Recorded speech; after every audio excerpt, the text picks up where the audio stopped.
A jittery Pakistan has broken its silence over the Indian Army's first ever hot pursuit of militants in Myanmar. The Pakistan Army's communication wing, the Inter-Services Public Relations, has warned that no country should ever cast an evil eye on Pakistan.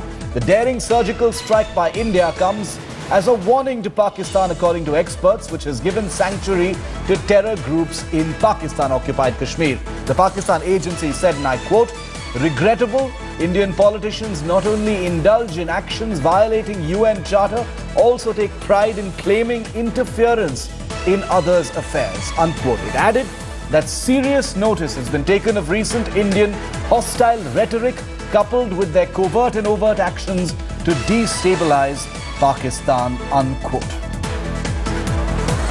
Let's go straight across to India. Today is Hamza Amir joining us live from Islamabad at this time. Hamza, a strong statement from the Pakistan military there, not just on the surgical strike that the Indian Army conducted, but also on many of the things that Prime Minister Modi has been said. Why has Pakistan taken such deep umbrage to these two things? Well, Shiv, in Pakistan, what now seems to be the difference than in previous in history, that political government and the army did not actually go hand in hand and in tandem in the same line. Now, anything that comes from the government is echoed from the army, and anything that comes from the army as a statement or as a very strong reaction is equally the same way by the government. Yes. This is something that is going on now, and that is why the Army's Corps Commander conference was held today, in which they discussed primarily the concerns about India, the statements coming from India in relation to 1971, and then at the same time talking about terrorism and BLA and yes, everything. And now you hear the same voices being heard from the parliament also. So I think Pakistan right now is taking a very strong position on the opportunity to actually ensure that not only Pakistan raises its voices to the United Nations Forum, as it says it will, and at the same time weakens India's position when it actually looks at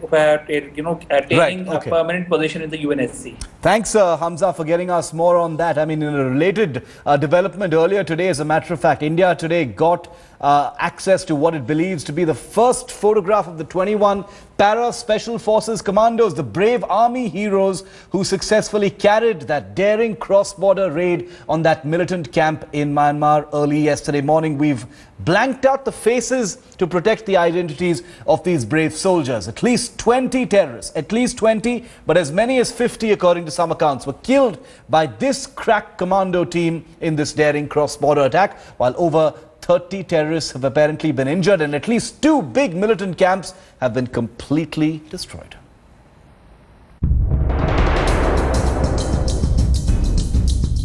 Northeast militant groups butchered 18 army men in Manipur's Chandel on the 4th of this month. Just hours later, India's top security establishment took a decision that has reshaped the country's counter-insurgency response for all time to come. An emergency meeting attended by Home Minister, Defence Minister, National Security Advisor and the Chief of Army Staff decided to avenge the killings. The radical response was to strike deep inside Myanmar to crush rebel strongholds in India's first ever hot pursuit. Sources privy to the inside track say the army chief was reluctant to carry out an immediate strike at such short notice. A decision was then taken to carry out a surgical strike on Monday. The army was entrusted with immediate groundwork. The security brass explored an airstrike using Sukhoi or MiG-29 fighters, along with a ground strike by special forces.